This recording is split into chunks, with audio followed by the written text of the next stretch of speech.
పోలవరం బనకచెర్ల ప్రాజెక్టుపై ఏపీ ప్రభుత్వం ప్రతిపాదనలు కేంద్రం ముందుకు తీసుకువెళ్తోంది. ఇక పోలవరం నుంచి బనకచెర్లకు నీటి తరలింపు ప్రాజెక్టుపై కేంద్ర ఆర్థిక శాఖకు ఏపీ అధికారులు పూర్తి వివరాలు అందించనున్నారు. 81,000 కోట్లతో ఈ ప్రాజెక్టును కూటమి ప్రభుత్వం ప్రతిపాదిస్తోంది. ఈ ప్రాజెక్టు ద్వారా రైతులకు కలిగే ప్రయోజనాలను ప్రెజెంటేషన్ ద్వారా ఏపీ ఆర్థిక నీటిపారుదల శాఖ అధికారులు వివరించనున్నారు.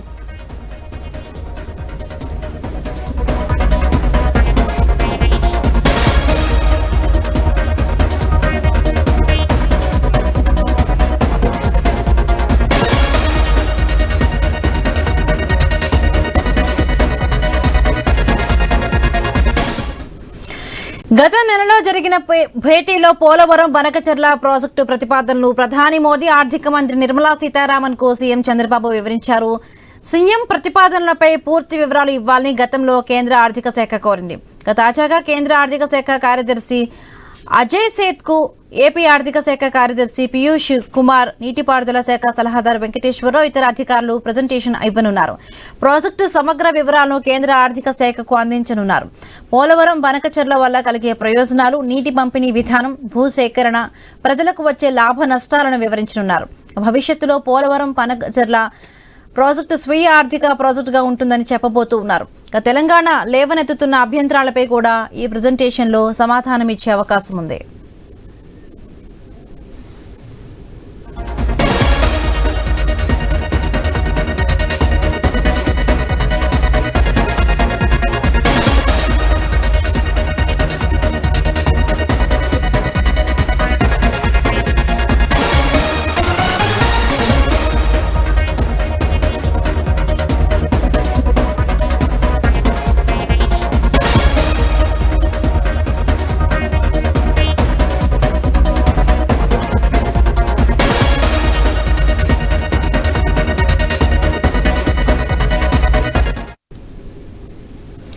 పోలవరం బనకచెర్ల ప్రాజెక్టుకు సంబంధించి ఏపీ ప్రభుత్వం కేంద్రం ముందు కొన్ని వివరాలు ఉంచబోతున్నట్టుగా తెలుస్తోంది. రైట్, దీనికి సంబంధించి మరిన్ని పూర్తి అప్డేట్స్ మా కరెస్పాండెంట్ విజయవాడ నుంచి కాంతి లైవ్ లో అందిస్తారు. కాంతి,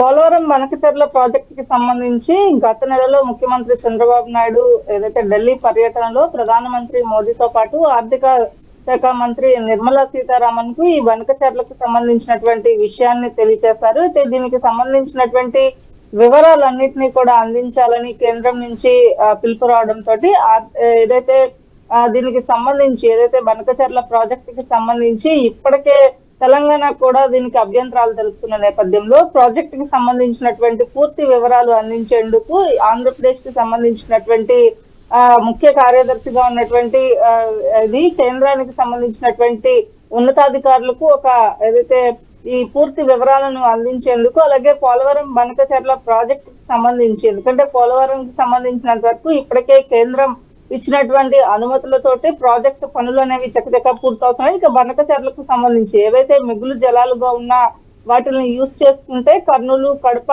మిగిలిన ప్రాంతాలకు సంబంధించి నీటి పారుదలకు సంబంధించినటువంటి విషయంలో వేస్ట్ వాటర్ ఏదైతే పోలవరం ప్రాజెక్టు తర్వాత బనకచెర్లకు నీటి అనుసంధానం చేసినట్లయితే నదుల నుంచి వచ్చేటువంటి ఎక్సెస్ వాటర్ ఏదైతే ఉందో వాటి అనుసంధానం ద్వారా ఆంధ్రప్రదేశ్ లోని కొన్ని రాష్ట్రాలకు, కొన్ని జిల్లాలకు ఈ వాటర్ అనేది వెళ్తుంది. కాబట్టి వాటర్ అనేది సముద్రంలోకి ఏవైతే వేస్ట్ గా వాటర్ వెళ్తున్నాయో వాటర్ ని యూజ్ చేసుకుంటాము అని చెప్పి ఆంధ్రప్రదేశ్ ప్రభుత్వం చెప్తోంది. దీనికి సంబంధించి తెలంగాణ ప్రభుత్వం అయితే కొంత అభ్యంతరాలు కూడా వ్యక్తం చేస్తూ ఉంది. పోలవరం ప్రాజెక్టు వల్ల దానికి సంబంధించి భద్రాచలం తదితర ప్రాంతాలు ఏవైతే నీట మునిగే అవకాశం ఉందో వాటిలన్నింటినీ కూడా అభ్యంతరాలుగా చెబుతూ పోలవరం ప్రాజెక్టు అలాగే బనకచెర్లకు సంబంధించినటువంటి అంశంలో రేవంత్ రెడ్డి, తెలంగాణ సీఎం రేవంత్ రెడ్డి కూడా అభ్యంతరాలు వ్యక్తం చేశారు. అయితే దీనికి సంబంధించి ఏపీ సీఎం చంద్రబాబు నాయుడు కూడా తనకి సంబంధించినటువంటి, ఎందుకంటే రాష్ట్రానికి సంబంధించి ఏ జిల్లాలు దీని వల్ల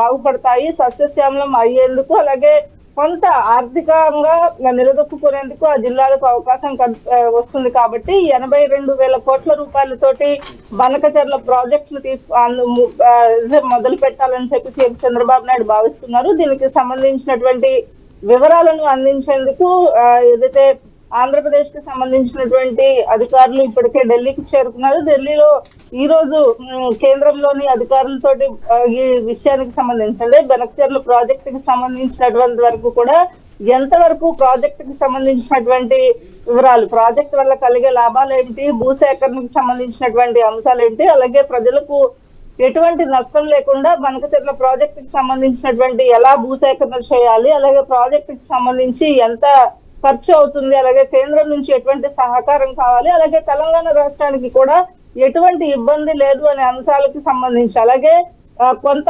తెలంగాణకు సంబంధించినటువంటి ప్రాంతంలో ఏ ప్రాంతంలో ఇబ్బంది వచ్చే అవకాశం ఉంది, దానికి కావలసినటువంటి పరిణామాలు ఎలా తీసుకోవాలి అని చెప్పి కూడా వాటికి సంబంధించినటువంటి వివరాలను కూడా కేంద్రం అడిగే అవకాశం ఉంది. నేపథ్యంలో ఆంధ్రప్రదేశ్ కి సంబంధించినటువంటి అధికారులు తెలంగాణకు సంబంధించినటువంటి అంశంలో కూడా కేంద్రానికి ఒక క్లారిటీ ఇచ్చే అవకాశం కూడా కనిపిస్తోంది. అంటే కాంతి, ఇప్పుడు జిఆర్ఎంబికి కేంద్రం నుంచి అంటే గోదావరి రివర్ మేనేజ్మెంట్ బోర్డుకి అయితే మాత్రం కేంద్రం నుంచి అయితే లేఖ వచ్చి 5 నెలలు అవుతున్నా కూడా అంటే ఎటువంటి రెస్పాన్స్ అంటే ఏపీ ప్రభుత్వం నుంచి కూడా లేదని చెప్పి ఇప్పుడు తెలంగాణ నీటిపారుదల శాఖకి సంబంధించిన అధికారులు కూడా చెప్పడం జరిగింది.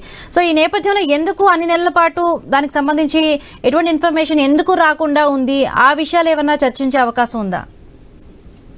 పోలవరం ప్రాజెక్ట్ కి సంబంధించండి ఆంధ్రప్రదేశ్ రాష్ట్రంలో గత 5 ఏళ్లుగా రాష్ట్రానికి సంబంధించినటువంటి అంశాలు ఏవైతే ఉన్నాయో వాటిలన్నింటినీ కూడా ఒక్కొక్కటిగా ఏదైతే చక్కదిద్దుకుంటూ ఆంధ్రప్రదేశ్ ప్రభుత్వం వస్తుంది. అందులో భాగంగానే పోలవరం ప్రాజెక్ట్ కి సంబంధించినటువంటి దానిపైన ఆంధ్రప్రదేశ్ ప్రభుత్వం పూర్తిగా ఫోకస్ పెట్టిందని చెప్పాలి. ఇక గోదావరి జలాలకి సంబంధించి వాటి అనుసంధానము అలాగే నీటికి సంబంధించినటువంటి బదలాయింపు విషయంలో కూడా ఆంధ్రప్రదేశ్ బనకచెర్ల ప్రాజెక్టు విషయంలో ఏదైతే తీసుకున్నటువంటి నిర్ణయాలు ఉన్నాయో వాటికి సంబంధించి ఒక కసరత్తు అనేది పూర్తి చేసిన తర్వాత ఫుల్ ఫ్లెడ్జ్డ్ గా ముందుకు వెళ్లేందుకు ఆంధ్రప్రదేశ్ ప్రభుత్వం అయితే సిద్ధంగా ఉందని చెప్పుకోవాలి. అయితే దీనికి సంబంధించినంత వరకు కూడా ప్రాజెక్ట్ డీటెయిల్స్ ఏవైతే ఉన్నాయో బనకచెర్లకు సంబంధించి 81,000 కోట్ల రూపాయలతోటి ఈ ప్రాజెక్ట్ నిర్మాణం అనేది చేపట్టాలని భావిస్తోంది. అదైతే వాటర్ కి డైవర్షన్ కి సంబంధించినటువంటి విషయంలో కూడా బనకచెర్ల ప్రాజెక్ట్ విషయంలో కూడా ఒక క్లారిటీతో